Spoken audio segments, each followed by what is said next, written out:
RMC, Charles Matin. Le choix d'Anaïs. Le choix d'Anaïs avec toi, Martin. Aujourd'hui, tu vas nous parler de foot et de gros sous. Parce que le foot business a encore fait des siennes cette semaine. Est-ce que vous reconnaissez cette chanson ? Alors, ça ressemble un peu à une musique de cirque, mais c'est le chant des supporters du FC Barcelone. On est en Catalogne. Ouais. Club mythique en Espagne, chant qui résonne avant et après chaque rencontre dans le stade du Barça. Stade mythique lui aussi, le Nou Camp, le Camp Nou, mais qui devrait perdre une partie de son identité la saison prochaine, puisqu'un contrat de naming du stade a été signé entre le Barça et Spotify, le géant du streaming musical. Le naming d'un stade, c'est quand une entreprise privée paye un club pour accoler son nom à celui du stade. L'année prochaine, le mythique Camp Nou deviendra donc le Spotify Camp Nou. Ooh, Spotify spending cash again. Oh que oui, Spotify va lâcher du cash pas loin de 70 millions d'euros par an sur 4 ans, de quoi éponger une partie de la dette du Barça, mais c'est un peu quand même vendre son âme. Le Barça, historiquement, avait un maillot vierge de tout sponsor, ça a changé en 2006. Oui. Voilà désormais que même le nom du stade va changer. Ouais, ça va être le Spotify Camp Nou. Le Spotify Camp Nou, tout à fait. Incroyable. Bon, en même temps, vendre le nom de son stade, c'est devenu la tendance partout en Europe, Martin. Ouais, en fait, le foot européen est en train de faire ce qui se fait un peu partout aux États-Unis.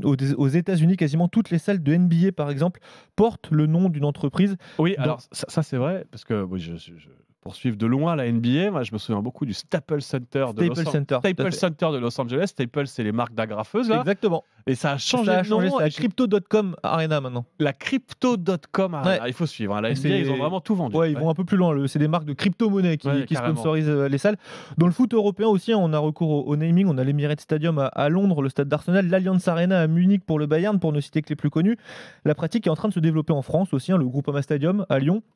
L'Orange Vélodrome à Marseille, l'Allianz Riviera chez toi à Nice, Charles, le Matmut Atlantique à Bordeaux. En fait, pour les clubs, c'est un moyen de lever encore plus de fonds, de trouver de nouveaux sponsors.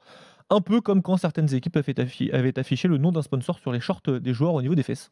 Oui, il faut des sponsors partout, quoi. Exactement, on rentabilise tous les espaces possibles. Et alors, est-ce que ça rapporte beaucoup, ce naming ? Alors, en France, on est loin des sommes atteintes à Barcelone et ses 70 millions d'euros par an. Quand Lyon a renommé son stade des Lumières le Groupama Stadium, il espérait récupérer 10 millions d'euros par saison. Actuellement, l'assureur Groupama en verse moitié moins, un peu plus de 5 millions par an. C'est pas mal, mais c'est beaucoup moins. À Marseille, Bordeaux ou Nice, on est plus autour de 2 millions par an. Bref, ça a encore du mal à décoller. Et puis, parfois, ça peut être risqué. Oui, alors pas forcément pour les clubs. Le seul risque qu'ils prennent, c'est de se mettre à dos une partie des supporters, parce qu'on commercialise une partie de l'histoire du club comme à Barcelone. Mais on a un exemple en France d'une ville où le naming a très mal tourné, c'est Le Mans. La MMA Arena est inaugurée en 2011. L'assureur MMA paie 1 million d'euros par an pour adosser son nom au stade, sauf qu'il sort de terre ce stade quand le club descend en Ligue 2, puis ensuite accumule les difficultés financières. Impossible aussi pour l'enceinte d'attirer des événements extrasportifs. Le contrat signé avec MMA ne permet pas de couvrir le manque à gagner pour la ville, et c'est donc la ville qui doit éponger les dettes. Aujourd'hui, le partenariat avec MMA a pris fin pour ce stade. La ville du Mans doit donc trouver un nouveau partenaire pour trouver à minima 350 000 euros par an. 350 000 euros par an pour sponsoriser une coquille vide qui n'accueille quasiment plus aucune manifestation, c'est un peu compliqué. C'est dramatique là, ce qui s'est passé au Mans avec cette MM Arena. J'ai une amie sartoise, tu sais, qui s'appelle Apolline, et qui est sensible aussi à ces questions. Mais c'est pas risqué pour le club, mais c'est tombé au mauvais moment, on va dire comme ça. Et puis, au-delà de ça, est-ce que ça vous dérange, vous, en tant que supporter ? On voit qu'aux États-Unis, oui, ça fait des années que tous les stades, toutes les enceintes ont des noms de marques. En France, quasiment, je sais pas, la moitié de la Ligue 1 maintenant il y en a beaucoup. Tu parlais de la NBA, 27 des 30 équipes de NBA ont une salle qui porte le nom d'un sponsor.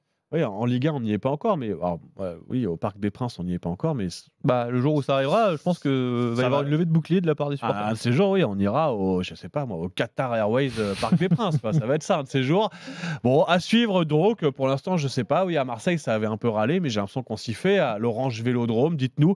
N'hésitez pas, on peut aussi en reparler au 32-16 si vous le souhaitez. Mais à 5h26, c'est l'heure de jouer.